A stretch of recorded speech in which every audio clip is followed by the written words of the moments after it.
Welcome to my channel doubt classes. आज हम भूगोल का क्लास 10 न्यू चैप्टर शुरू कर रहे हैं। इस चैप्टर का नाम है परिवहन, संचार एवं व्यापार। तो इसका 25 मोस्ट इम्पोर्टेंट क्वेश्चन को देखेंगे। तो आइए क्वेश्चन शुरू करते हैं और एक एक क्वेश्चन को देखते हैं। तो आज का हमारा पहला क्वेश्चन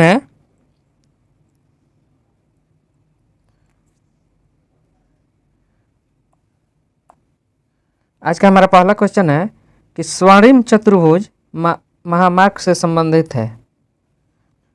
तो देखिए इसका ऑप्शन है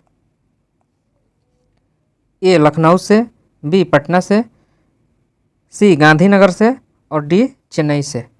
तो देखिए स्वर्णिम जो चतुर्भुज होता है वो, एक तो पहले भारत का मैप बना लेते हैं तो आप लोगों को ज़्यादा समझ में आएगा। ये अच्छा नहीं बना है लेकिन समझने के लिए। तो ये एक सड़क मार्ग है और 4 मेन मेट्रोपॉलिटन सिटी से गुजरती है। इसी को स्वर्णिम चतुर्भुज कहते हैं। चतुर्भुज जैसा है। तो एक तो है यहाँ पे दिल्ली, यहाँ पे है कोलकाता, यहाँ पे है मुंबई और यहाँ पे है चेन्नई। तो देखिए ऑप्शन में क्या दिया है कि क्वेश्चन क्या है? क्वेश्चन है कि स्वर्णिम चतुर्भुज किस शहर से संबंधित है। तो यहाँ आंसर क्या हो जाएगा? डी इसका आंसर हो जाएगा। तो चलिए अगला क्वेश्चन देखते हैं। अगला हमारा क्वेश्चन है, भारत का सर्वाधिक विदेशी व्यापार किस मार्ग से होता है? तो देखिए जो विदेशी व्यापार होता है वो किसी भी देश का हो, अगर कोस्टल एरिया है, समुद्र से सटा हुआ है, तो ये तो भारत का समुद्र से पूरा सटा हुआ है, लगभग 1/3 एरिया। तो इससे व्यापार कहाँ से होगा? समुद्र से व्यापार ज़्यादा होगा। क्यों? क्योंकि जो समुद्री जहाज़ होती है तो उस पर एक बार में ज़्यादा सामान का ट्रांसपोर्टेशन हो सकता है। तो इसलिए इसका क्या आंसर हो जाएगा? सी इसका आंसर हो जाएगा। चलिए अगला क्वेश्चन देखते हैं। अगला हमारा क्वेश्चन है, पक्की सड़कों की लंबाई की दृष्टि से प्रथम स्थान पर कौन सा राज्य है? तो देखिए इसमें हमारा ऑप्शन दिया है ए बिहार, बी महाराष्ट्र, सी तमिलनाडु और डी केरल। तो देखिए महाराष्ट्र में सबसे ज़्यादा पक्की सड़कें हैं। तो इसका आंसर क्या हो जाएगा? बी इसका आंसर हो जाएगा। चलिए अगला क्वेश्चन देखते हैं। अगला हमारा क्वेश्चन है, नागपुर सड़क योजना के अंतर्गत सड़कों को कितने भागों में बांटा गया है? तो देखिए नागपुर सड़क योजना के अंतर्गत भारत के सड़कों को, तो इसके ऑप्शन देखिए क्या दिया है? 4 भागों में, 6 भागों में, 2 भागों में या 5 भागों में। तो नागपुर सड़क योजना के अंतर्गत भारतीय सड़कों को 6 भागों में बांटा गया है। तो इसका आंसर क्या हो जाएगा? बी इसका आंसर हो जाएगा। चलिए अगला क्वेश्चन देखते हैं। अगला हमारा क्वेश्चन है, भारत का कुल कितने डाक क्षेत्रों में बांटा गया है? तो देखिए इसका ऑप्शन दिया है ए नंबर 7 क्षेत्रों में, बी 5 क्षेत्रों में, सी 6 क्षेत्रों में और डी 8 क्षेत्रों में। तो देखिए भारतीय डाक को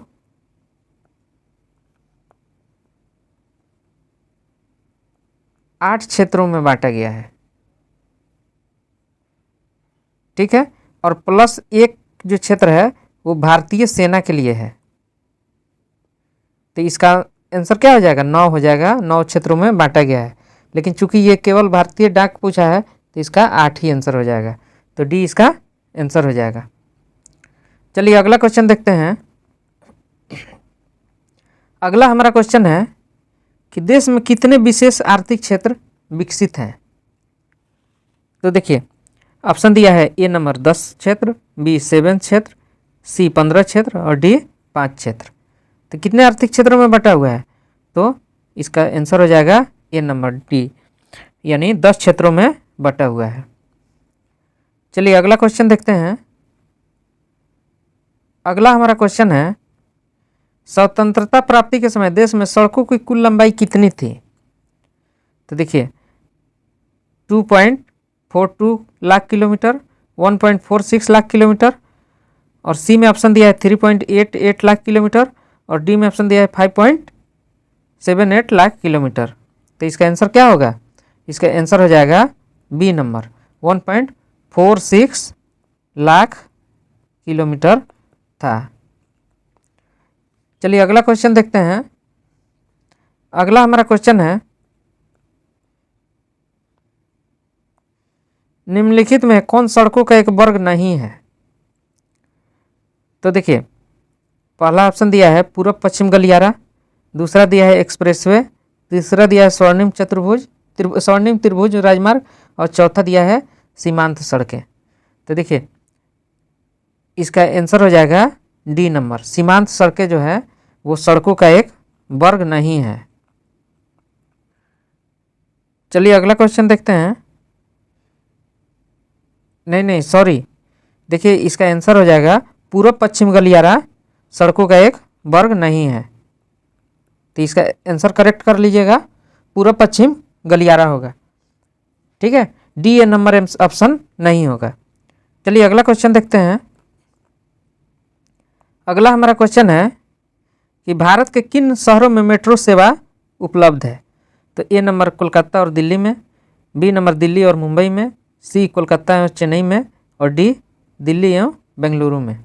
तो देखिए पहले तो कलकत्ता और दिल्ली में ही था, लेकिन अभी फ़िलहाल में इन सभी शहरों में मेट्रो सेवा उपलब्ध है। तो इसका आंसर पहले के हिसाब से देखेंगे तो ये इसका आंसर हो जाएगा। चलिए अगला क्वेश्चन देखते हैं।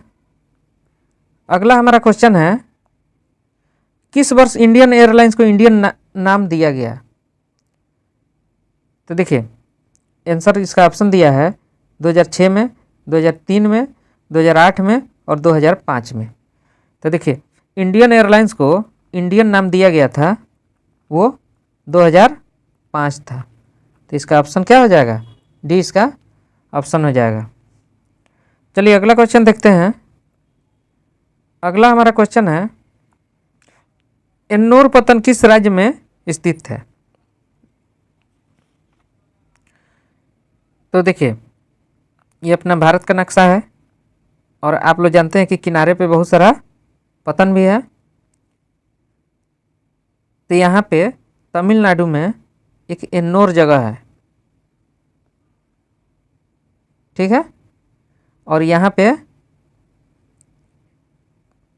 पतन है, यानी जहाज आकर रुकती है और यहाँ से सामान का ट्रांसपोर्ट होता है। तो इसका आंसर क्या हो जाएगा? सी इसका आंसर हो जाएगा। चलिए अगला क्वेश्चन देखते हैं। अगला हमारा क्वेश्चन है, फाल्टा विशेष आर्थिक क्षेत्र कहाँ स्थित है? तो देखिए पहले ये जान लीजिए कि विशेष आर्थिक क्षेत्र होता क्या है। अगर इंडिया के 220 किलोमीटर के क्षेत्र को, जो धरती को छोड़कर, ज़मीन को छोड़कर 220 किलोमीटर क्षेत्र को विशेष आर्थिक क्षेत्र कहते हैं, और इसमें भारत सभी गतिविधियां कर सकता है, पेट्रोलियम निकालने से लेकर हर एक चीज़ पर प्रतिबंध लगा सकता है या अपना एक्टिविटी कर सकता है। तो ये फाल्टा कहाँ है? तो देखिए फाल्टा पश्चिम बंगाल में पड़ता है। तो इसका आंसर क्या हो जाएगा? बी इसका आंसर हो जाएगा। चलिए अगला क्वेश्चन देखते हैं। अगला हमारा क्वेश्चन है, भारतीय अंतर्देशीय जलमार्ग प्राधिकरण का गठन किस वर्ष किया गया था?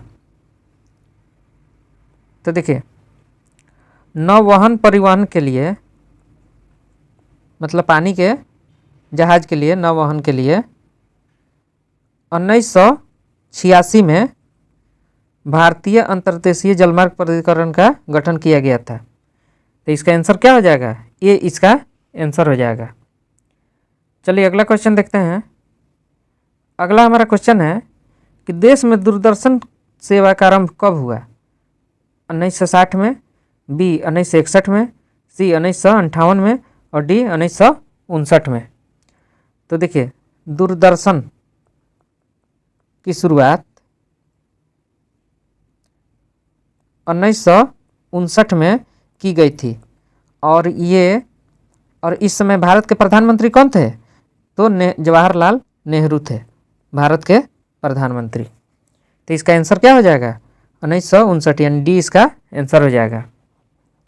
चलिए अगला क्वेश्चन देखते हैं। अगला हमारा क्वेश्चन है, ऑल इंडिया रेडियो का नाम बदलकर आकाशवाणी किस वर्ष किया गया था? तो ए में ऑप्शन दिया है 1957, 1958 में, 1956 में और 1959 में।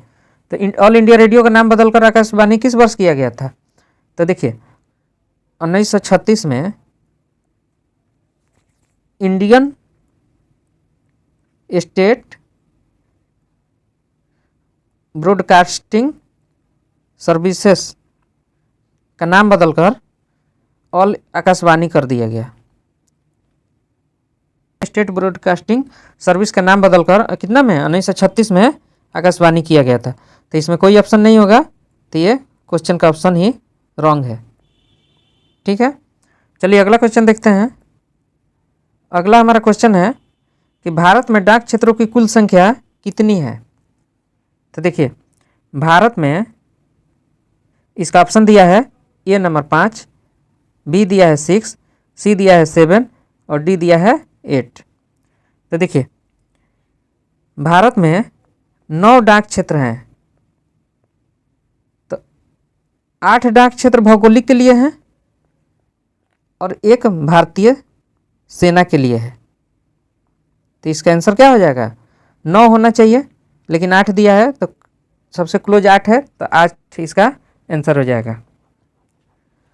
चलिए अगला क्वेश्चन देखते हैं। अगला हमारा क्वेश्चन है, भारतीय अंतर्देशीय जलमार्ग प्राधिकरण किस वर्ष अस्तित्व में आया था? 1985 में, 1988 में, 1979 में, 1989 में और 1980 में। किस वर्ष आया था? तो देखिए 1986 में भारतीय अंतर्राष्ट्रीय जलमार्ग प्राधिकरण का गठन किया गया था। तो इसका आंसर क्या हो जाएगा? डी इसका आंसर हो जाएगा। चलिए अगला क्वेश्चन देखते हैं। अगला हमारा क्वेश्चन है, भारत में कितने आकाशवाणी केंद्र हैं? तो ए ऑप्शन 52, बी ऑप्शन 152, सी 200 और डी 400। तो देखिए भारत में जो आकाशवाणी केंद्र है ये लगभग 200 के आसपास है, या 200 ही है, एग्जैक्ट में 200 ही है। तो इसका आंसर क्या हो जाएगा? सी इसका आंसर हो जाएगा। चलिए अगला क्वेश्चन देखते हैं। अगला हमारा क्वेश्चन है, भारत में टेलीफोन सेवाएं कब प्रारंभ हुई? तो देखिए भारत में जो टेलीफोन सेवाएं हैं इसका ऑप्शन दिया है 1818 में, 1881 में, 1912 में और 1947 में। तो देखिए टेलीफोन जो सेवाएं हैं विदेशों में तो सबसे पहले हुई थी इंग्लैंड में, ग्राहम बेल ने किया था इसका स्थापना, लेकिन भारत में इसका 1900 सेवा प्रारंभ हुआ था। तो इसका आंसर क्या हो जाएगा? बी इसका आंसर हो जाएगा। चलिए अगला क्वेश्चन देखते हैं। अगला हमारा क्वेश्चन है, इनमें कौन व्यापारिक केंद्र गंगा नदी के तट पर स्थित नहीं है? तो इसका ऑप्शन दिया है कानपुर, भागलपुर, जबलपुर और बनारसी। तो देखिए कानपुर, भागलपुर और बनारसी ये गंगा के किनारे बसता है, लेकिन जो जबलपुर है वो गंगा के किनारे नहीं, नर्मदा नदी के किनारे बसता है। तो इसका आंसर क्या हो जाएगा? सी इसका आंसर हो जाएगा। चलिए अगला क्वेश्चन देखते हैं। अगला हमारा क्वेश्चन है, दिल्ली से कोलकाता तक की राष्ट्रीय राजमार्ग किस नाम से जाना जाता है? A national highway 1, national highway 2, national highway 4 और नेशनल हाईवे 5। तो देखिए ये भारत का नक्शा है और यहाँ दिल्ली पड़ता है, तो दिल्ली से हमको कहाँ जाना है? कलकत्ता। ठीक है, तो देखिए नेशनल हाईवे 2 को ये क्या करता है? दिल्ली से कलकत्ता को जोड़ता है। तो इसका आंसर क्या हो जाएगा? बी इसका आंसर हो जाएगा। चलिए अगला क्वेश्चन देखते हैं। अगला हमारा क्वेश्चन है कि इनमें कौन परिवहन का मार्ग नहीं है? तो देखिए सड़क, जल, वायु और आकाश। तो देखिए सड़क से तो चलते हैं, परिवहन का है, जल से भी चलते हैं और वायु में भी चलते हैं जहाज से, लेकिन आकाश में नहीं चलते हैं। तो इसका आंसर क्या हो जाएगा? डी इसका आंसर हो जाएगा। चलिए अगला क्वेश्चन देखते हैं। अगला हमारा क्वेश्चन है कि भारत में सबसे ऊंची सड़क कहाँ मिलती है? तो देखिए ऑप्शन दिया है दार्जिलिंग, बी शिमला, सी लेह और डी पश्चिम घाट। तो सबसे ऊंची जो सड़क है वो लेह में मिलती है। और ये कहाँ से कहाँ जाती है? मनाली से लेह। और इसके बीच में एक दर्रा है, ठीक है, पास है। तो इस पास का नाम है उमलिंगम। उमलिंगला, इस पास का नाम है उमलिंगला पास। और इसी से हम चाइना को जाते हैं, उमलिंगला पास से ही। चलिए अगला क्वेश्चन देखते हैं। अगला हमारा क्वेश्चन है पक्की सड़कों की सबसे अधिक लंबाई किस राज्य में है? तो देखिए पक्की सड़कों की सबसे अधिक लंबाई महाराष्ट्र में पड़ता है। और अभी महाराष्ट्र को पीछे छोड़ के यूपी 1 नंबर पे आ गया है। चूँकि ऑप्शन में नहीं दिया है तो हमको महाराष्ट्र ही ऑप्शन लेना पड़ेगा। चलिए आज का अंतिम क्वेश्चन देखते हैं। आज का अंतिम क्वेश्चन है नागपुर सड़क योजना किस वर्ष बनी थी? तो ये ए 1941 में, बी 1942 में, सी 1945 में और डी 1943 में। तो देखिए नागपुर जो सड़क योजना है वो 1943 में बनी थी। और इसमें सड़क को कितना भागों में बांटा गया है? तो 6 भागों में बांटा गया है नागपुर सड़क योजना के अंतर्गत। तो ये आप लोग याद रखिएगा। तो चलिए तो लाइक करें, सब्सक्राइब करें और शेयर करें। Thank you.